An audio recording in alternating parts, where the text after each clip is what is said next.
Hello, Taurus, Sun, Moon, Rising, and Venus signs. Kamusta kayo? Sana po ay nasa mabuti kayong kalagayan. Welcome back po sa Star Tarot. Kung bago kayo dito, welcome din kayo. Thank you sa inyong support. I truly appreciate it. God bless you all, Taurus. Paano mensahe po ninyo ay death energy. This is a major transformation happening. This is the end, no? This is the end of the old. Kumbaga, out with the old, in with the new ang dating ninyo ngayon, Taurus, no? Declutter kayo ng buhay ninyo sa ngayon. Tatanggalin nyo na yung lahat, no? Nang hindi na nagsaserve ng inyong highest good, tao, bagay, sitwasyon sa buhay ninyo. You are giving yourself an opportunity to renew yourself dito sa ngayon. So this is a time for ending and beginning, no? Meron kayong parang overhaul ang gagawin ninyo sa buhay ninyo. There's a lot of changes, no? Positive changes na gagawin kayo sa buhay.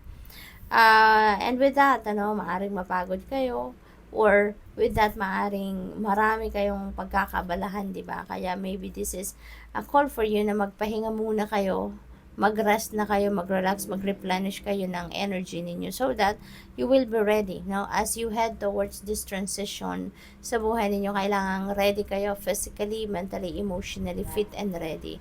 Kasi hindi biro ang mag-release, hindi biro ang mag-ayos ng buhay ninyo, di ba? For others of you, maybe you are energy drained na, burnout na, di ba? Stressed out na. Kaya kailangan ninyo na i-renew na muna ninyo ang inyong sarili, maibalik ninyo yung sa sentro ang sarili ninyo, and then so that you will be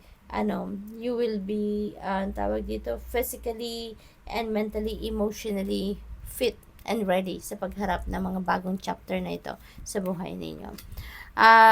Although meron kayong mga makakasama, meron kayong makakatulong dito, someone is going to support you, at maaring ito ay yung inyong person, maaring ganon, or for others of you, baka meron kayong bagong makikilalang tao, no? Lalo if you're single, no, Taurus, this is also a time for falling in love, no? Kaya baka yung taong ito makikilala ninyo, baka there will be a whirlwind romance. This could be your soulmate, no, Taurus, na makikilala ninyo ngayon. Kaya parang sa unang pag-uusap nyo pa lang, swak na swak agad kayo. Alam mo yun, you're feeling in sync, yung feeling ninyo, ang tagal na ninyo magkakilala, yung ganun ba, no? And this could be an exciting, relationship, no, para sa inyo. Kung sino man na makikilala nyo rito and will be part of your life, sa ngayon, maswerte din kayo rito sa taong ito. Kasi this person is going to be very supportive of you. No? Very supportive.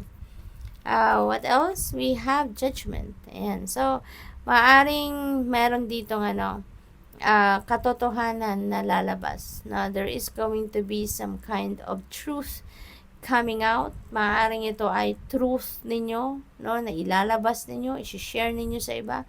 Or this could be somebody else's truth na malalaman ninyo. At maaring related ito sa mga past situation sa buhay, na maaring sa katotohanan itong malalaman ninyo. Maaring ito yung maging susi para sa inyong pagpapatawad, sa inyong pag-move on, no? Yung ganon. Because that could be related to relationships, no? Ninyo in the past. Four of Wands, this is celebratory energy. So, meron na tayong dalawang four, this is synchronicity. So, I suggest to please look up for the meaning of angel number 44 or numerology, no? Check that also with the numerology meaning of number 44 for more guidance.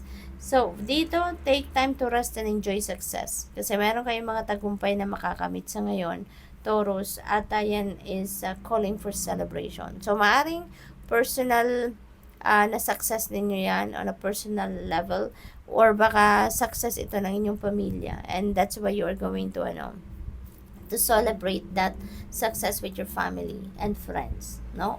Or both. At maaari din na merong kasalan din dito, no, Taurus?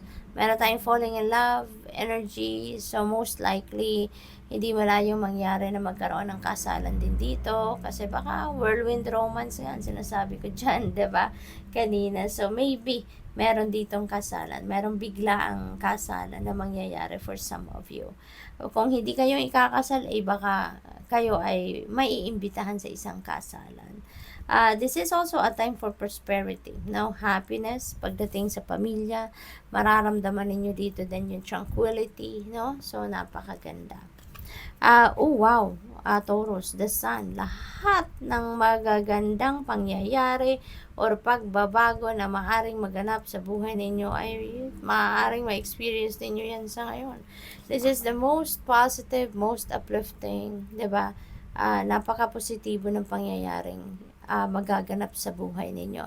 So, maraming pagbabago with the death energy, with the sun energy, magiging positibo, magiging maganda, maayos ang lahat ng mga pagbabagong itong mangyayari. It's going to create a beautiful change sa buhay ninyo. Magkakaroon ng bagong bihis, no? Kayo, kumbaga, ang buhay ninyo.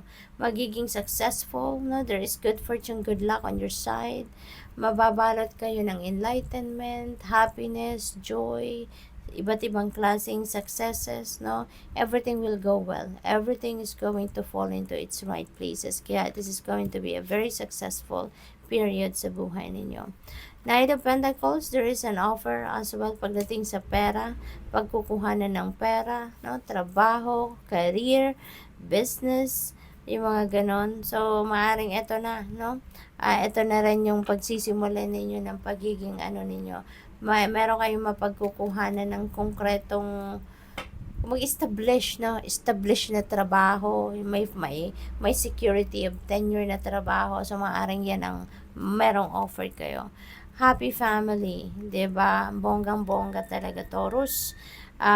Sa dami ng pagbabagong maganda sa buhay ninyo, ito din yung pinaka-premyo ninyo. Magiging masayang pamilya, no? This is your family na makakaranas ng stability, success, good health, swerte, love, diba? Harmony between each other. Masaya, no? Masaya ang inyong pamilya. You're going to be feeling emotionally fulfilled, no? Sa ngayon, kaya napakabongga. Hindi lang kayo, kundi pati ang buong pamilya ninyo. So, Taurus, good luck. Thank you for watching. Love and light. Namaste.